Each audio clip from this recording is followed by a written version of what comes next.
Thank you for your presentation. And I think we're going to move on to Dr. Adrian Smith. Adrian, if you want to go ahead and share your screen. Thank you, I will indeed. Sure. Dr. Smith earned his Doctor of Veterinary Medicine from the Norwegian School of Veterinary Medicine and has a widely varied background, including in veterinary practice with small animals, farm animals, and horses, in research, and in teaching and course development, where he's organized over 50 courses in laboratory animal science. He's currently the secretary of NORACOPA and the lead author of the Prepare Guidelines, which will be the topic of his discussion today. We'll be gathering questions over the next 2 talks, and then we'll discuss them in a joint Q&A session after Dr. Silverberg's talks. So with that, I'll hand the presentation over to Dr. Smith. Thank you very much, Kate, for that nice introduction. I tried to share a video of myself, but I didn't manage to turn that on. But I hope you can hear me okay and that you can see my slides. Everything working fine? Yep, looks good. Really good. Thank you very much again. I have just 30 minutes to talk about planning animal experiments.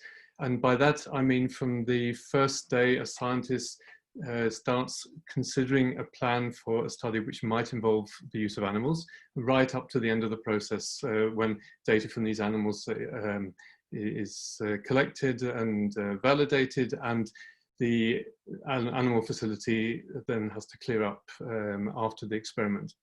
I have a lot of slides which I'm going to go through pretty quickly, but you can download the whole of my presentation from this simple address you can see on the screen, noracopa.no/cat-1. So some of the slides I will be showing you just to give you a taste of what we're considering. My role is as a laboratory animal veterinarian to try and excuse me, explain to scientists what goes on behind the scenes, if you like, in the animal facility, all the additional factors, in addition to what we've already just heard about from Natalie, that we should be considering when we're planning animal studies. Just a couple of words about NORACOPA. We are Norway's 3R centre. We also serve as a source of global 3R resources. We collect these from all over the world. Our motto is to prepare for better science. So we're helping scientists to plan better research, whether it be with the use of animals or not. One of our biggest contributions to this process is our website. We produced a brand new site in 2016, which merges a lot of material we have been producing since 1991, but has a lot of more databases, which I don't have time to talk about today. The menu on the blue field is the main menu, and each of the points in the main menu has sub-menus, as you can see in the blue text on the white background here. We have an intelligent search engine that is tailor-made to laboratory animal science. And at present, we have 9,900 web pages and about 350,000 page views a year of this site. I only have time to provide a very quick overview of the principles behind the Prepare Guidelines today. Tomorrow I have a bit more time and we'll present some of our other initiatives and also tell you a bit more about the NORACOPA website. So my starting point as a veterinarian is that I've been supervising animal research and holding courses since the 1980s. And I have the greatest respect for scientists who are specialists in their field. But it becomes more and more clear to me that one of the greatest challenges to reproducibility lies in the animal material they're using and the way they use it. And I suspect that many scientists are unaware of the size of this challenge, or they assume that the animal facility is dealing with it. There are a lot of nice papers coming out now about this so-called reproducibility crisis. Here's a nice one by Marcus Munifol's group in Bristol. And here we see many of the threats to reproducible science that we've just been hearing about in connection with EDA, randomization, blinding, underpowering of experiments, attention to p-values. These are all really important, but in my world, we have to add on to that all the animal-related issues and the 3 Rs. And what I'm trying to do is bring together two groups of people, the animal carers, the technologists, the veterinarians working in the animal facility, who are aware of all the animal-related issues that should be considered when planning animal experiments, and the scientists who maybe are more concerned or aware of the problems like group size, power, bias, and p-values, etc. And I personally have two frustrations if I hear people saying, oh, the way to solve this reproducibility crisis is to hold courses in experimental design that focus too much on these more mathematical aspects and ignore the animal and human related issues. And also if people say we can solve this crisis by better reporting. This is a burnt cake, and however you report it or describe it, it won't get any better. It's still being burnt. We have to go back to the kitchen and change the recipe and the baking time if we're going to improve our cake. And this is the philosophy behind the PREPARE guidelines. And reporting guidelines are certainly not new. We need them, and we've been using them since, at any rate, the 1980s to try and improve the validity and reproducibility of animal experiments. And they are vitally important, but we need planning guidelines as well. And here's an example of some of the animal-related issues. A paper by Eddie Clapham's group in Edinburgh showing that there is underreporting of the use of pain management in pigs undergoing experimental surgery, and the nasty suspicion that this underreporting was also due to underuse of analgesics. I live out in the country. This is my house and with a forest around it, and as you can imagine, we have to cut down trees occasionally. This was a big one that was about to fall in the direction of our house. And if I was going to report this work, the easy parts of this are the more mathematical issues, like the chainsaw and the characteristics of that, and the service history of it, and the angle of the cut in the tree, etc. But there are a lot of other critical issues behind the scenes that may not get reported, but are equally important. The experience of the workers, the inspection of the tree for signs of rot, the additional equipment we may need, the routines for sharpening the chainsaw, and who's going to be clearing up and transporting the logs afterwards, not least all the health and safety precautions, taking care of the onlookers as well as ourselves, division of labor and costs. And I saw a paper recently by a Dutch cardiac surgeon, Luc Noyes, entitled "Measure Twice, Think 3 Times, Cut Once." I thought this was a nice way of summing up the relative importance of preparing, that's the measuring twice, think 3 times, and the reporting, the cut once. Abraham Lincoln is supposed to have said, "Give me 6 hours to chop down a tree, and I will spend the first 4 sharpening the axe." So we have this iceberg, if you like, where reporting is just the tip of the iceberg, and there's a lot that goes on underneath the surface, and that's where the PREPARE guidelines come in. Before COVID-19, I used to travel a lot, and I was always impressed by the reproducibility and the safety record of pilots, the way that they managed to land precisely on the same place on the runway time after time.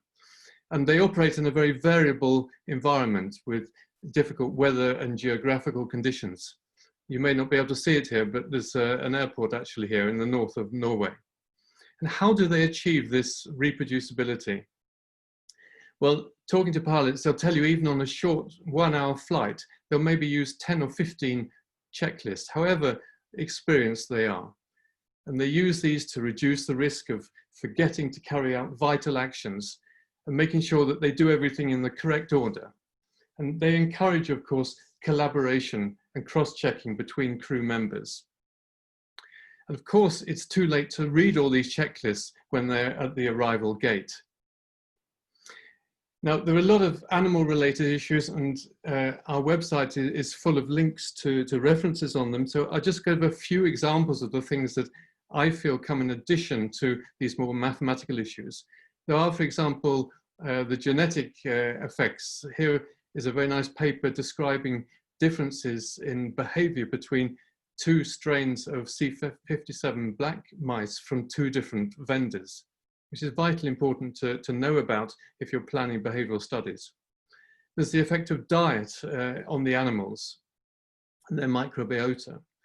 There's the possibility of contingent suffering, not the suffering caused by the procedure, but caused maybe by transport or changes in housing, the stress of new husbandry methods or new social groups. And the paper showing that single-housed mice have symptoms of what we would characterize as depression in humans. There is the stress caused by capture and handling, and we'll hear more about this tomorrow. And there are new methods designed to refine these, which we'll hear about again tomorrow. Our contribution in that particular area is to focus on the stress caused by scruffing animals and this pressure that you can exert on the throat. And we've made a little video suggesting a better way of scruffing mice and other rodents. And then the artifacts that may be caused by poor administration techniques. I've seen plenty of examples of these in my work as a laboratory animal veterinarian. Injections not always ending up in the same place. Injections that are overtly painful or not even realistic if you're trying to place large amounts of liquid in small structures and small animals. And then there's the case of blood sampling. The researcher will be just focused on the amount of blood they want, but do they consider how and where that blood is coming from? Here are 3 different methods, for example. Which are we going to choose? I have a personal list of criteria which I consider important to consider when we're deciding which method is the best, and there is only one of the 3 at the top of this page which I feel satisfies all these criteria. These are some of the animal-related issues we need to plan about and which we need guidelines for. I also am a great believer in the 3S concept that Carol Newton described way back in the 1970s. In a lot of cases, we can't find a scientific paper that gives us the answer we want onto which method is better than the other. But we can use her 3 S's, not just good science, but we can use our common sense. We can use our heart as well as our head and think what would be painful to us and assume that the animals might be feeling the same pain and discomfort if we do that procedure on them. We've made a web page about this, noricorpo.no/3S, which you might like to look at to get more ideas on this principle. So what we're trying to do is encourage people to evaluate all the different stages of the planning process, ensure the quality of the critical points in the experiment. Those are the critical both for scientific validity and animal welfare. It's all also about threat and error management. There are potential weaknesses and hazards in everything we do, also when we're using animals in the laboratory. And we try and put in layers of defense or redundancy to avoid these errors building up into an important loss or failure in the system.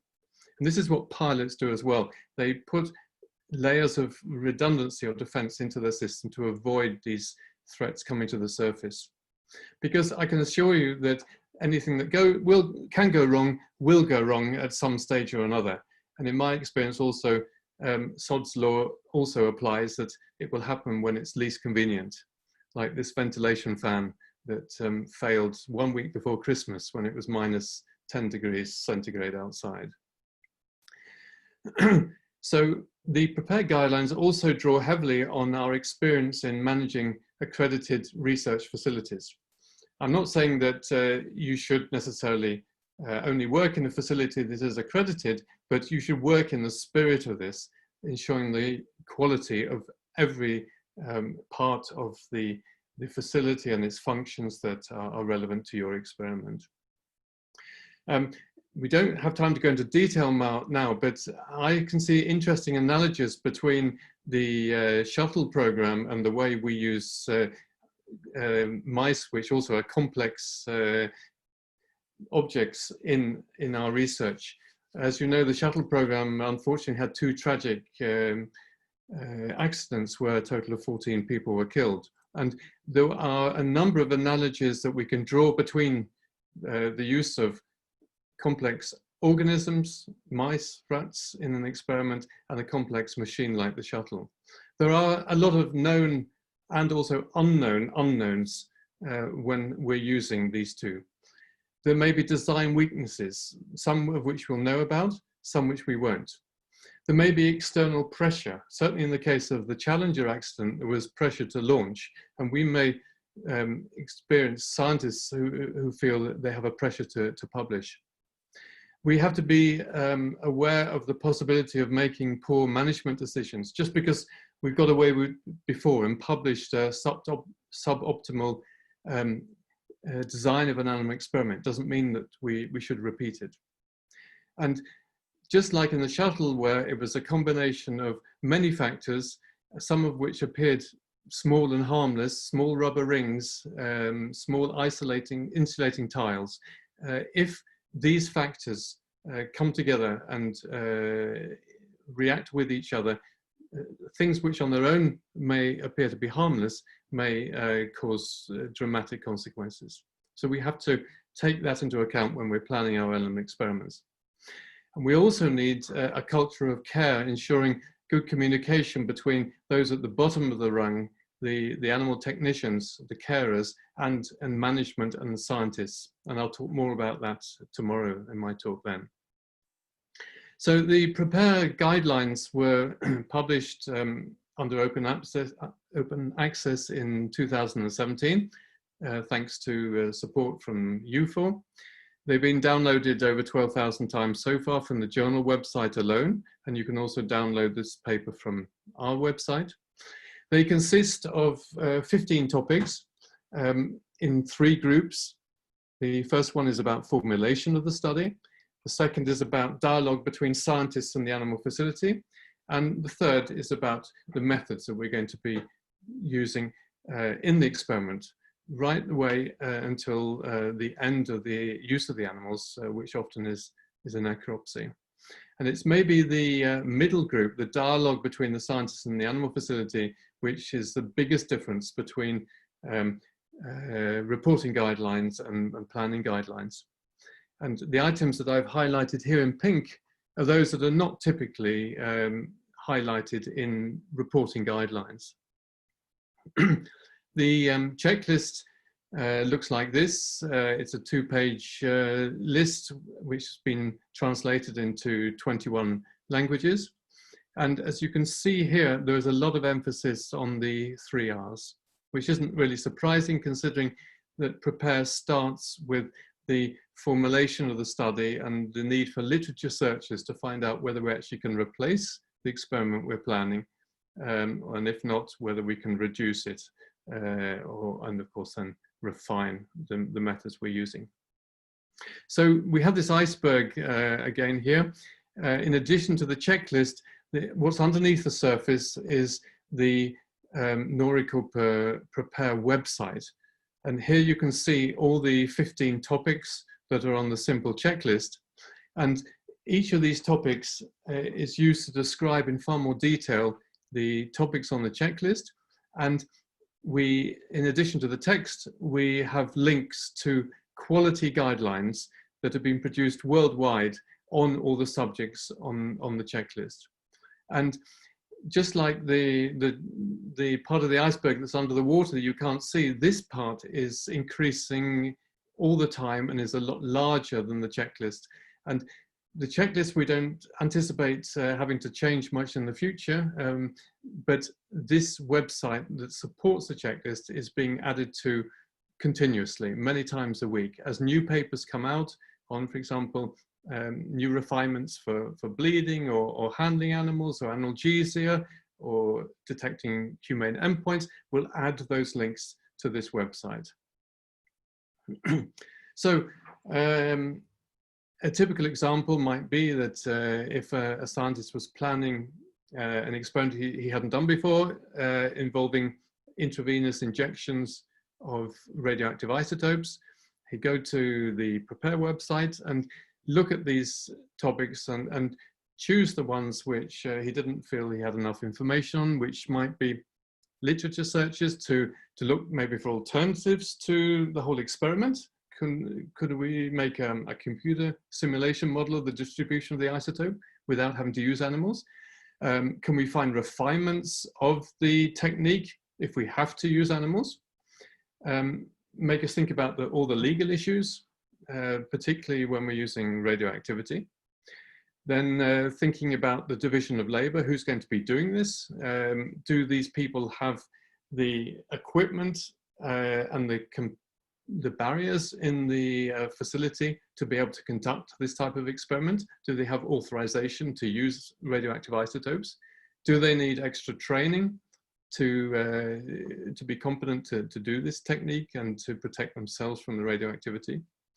And not least, in this case, attention to the health risks and waste disposal and decontamination.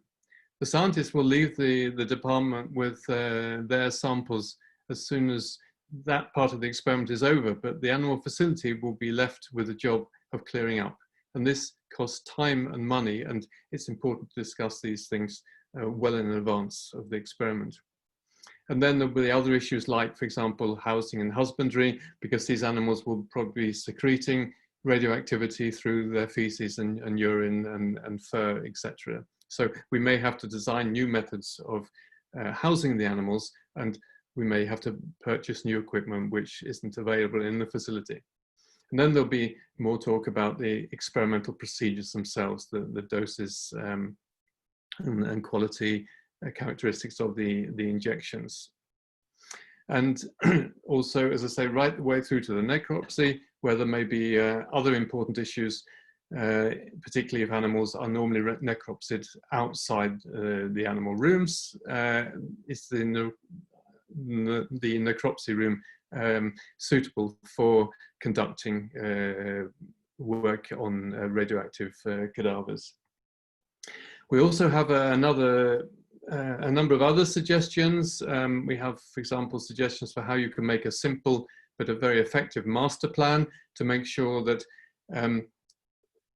things that have to be done a few times during the experiment, but not so regularly that you never forget them, like calibration of instruments or disinfection of equipment or rooms, they are put down on a plan. And on our website, we explain how this works, and we give suggestions for items that should be on a plan like this. We also have a suggestion for a contract between the animal facility and the research group to tackle this question of the division of labor and responsibility and costs, to make sure that nobody forgets to take measurements. So we avoid the dreadful situation where a scientist comes back to the facility maybe a year and a half after the experiment and says that, I think this paper is going to get accepted by the journal. They just want to know the relative humidity in the room. What was it? And if the facility has to reply, well, we didn't measure it, we thought that was your job, then we can risk this work not getting published, and we've wasted both time, money, and animal lives. We also have suggestions on how to construct a contingency plan based on a risk assessment of the facility, and lists of items which we feel should be addressed in the form of standard operating procedures in case these accidents occur. And as it says in orange here, these are particularly important if temporary staff are working in the facility out of normal office hours. And if accidents occur, then it's really important that you have a system in place that will attend to their needs. And what if things do go wrong? I thought I'd mention a European initiative, a critical incident reporting system that's been developed in Germany. It's an online system for reporting accidents or near misses that have occurred. You can see some examples of the incidents that have been reported recently on the right-hand side. And this system is used to generate reports that are analyzed by experts who then suggest how we can avoid these accidents or near accidents occurring again. and putting that information on the web so that we can all benefit from it. So PREPARE encourages scientists to collaborate with animal carers and technicians from day one. And this is really important. I'll be saying more tomorrow about it when we talk about a culture of care. They have a right to know, and they'll work in a more motivated fashion if they understand the point of the experiment. And they know the possibilities and limitations of the animal facility. They're not likely to exaggerate as to what they can manage to perform safely at the facility. They often possess a large range of practical skills, and they're very good at lateral thinking. So they may be able to say to you, well, we haven't actually done this before on rats, but we had a similar experiment on rabbits last week. I think we can adapt that technique to your experiment. They know the animals best, and the animals know them best. So we have the greatest chances of the animals being relaxed during the experiment. And if we don't involve them, then we create anxiety, depression, opposition to animal research, and of course limit their creativity. Actually, quite a lot of good advice is emerging from the COVID-19 pandemic. For example, these suggestions for how an establishment in Britain should work under the British regulations during the COVID-19 lockdown. And we've started to make a small web page of advice like this on how one can prepare for the sort of contingencies that we're facing now. So I hope you agree with me that PREPARE is not just another set of guidelines, because it's not just a set of guidelines. It's also this big website with links to resources that are being developed all the time to implement the points on the checklist. And that it will make it easier for the scientists when they write up the manuscripts and go to the journals to sail through the review process, because they would have thought about the questions and the issues that the reviewers and the journals are concerned about. And this will produce better science, improved animal welfare, it will advance the 3 R's, and will give us all a safer working environment. We've made a 3-minute cartoon film to explain the idea behind the PREPARE checklist and the website, which we hope you will enjoy looking at. And I thought I'd close with a quote of a Danish philosopher, Søren Kierkegaard, who said, "It's perfectly true that life must be understood backwards," and that's reporting, but we mustn't forget the other proposition that it has to be lived forwards, and that's where PREPARE comes in. If you're interested in learning more about our work, you can subscribe to our English language newsletter, which we issue about 7 or 8 times a year by sending an email to post@noricopa.no. And finally, I'd like to thank all our sponsors who've made the development of the website and our work possible. So thank you very much.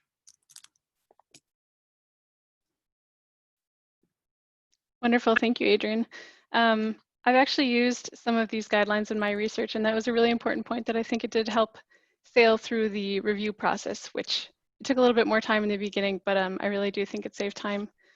So thank you for those great examples and analogies. I'm sure we're gonna get a lot of good questions, but we're gonna hold those until after Dr. Silverberg's talk, who is our next speaker.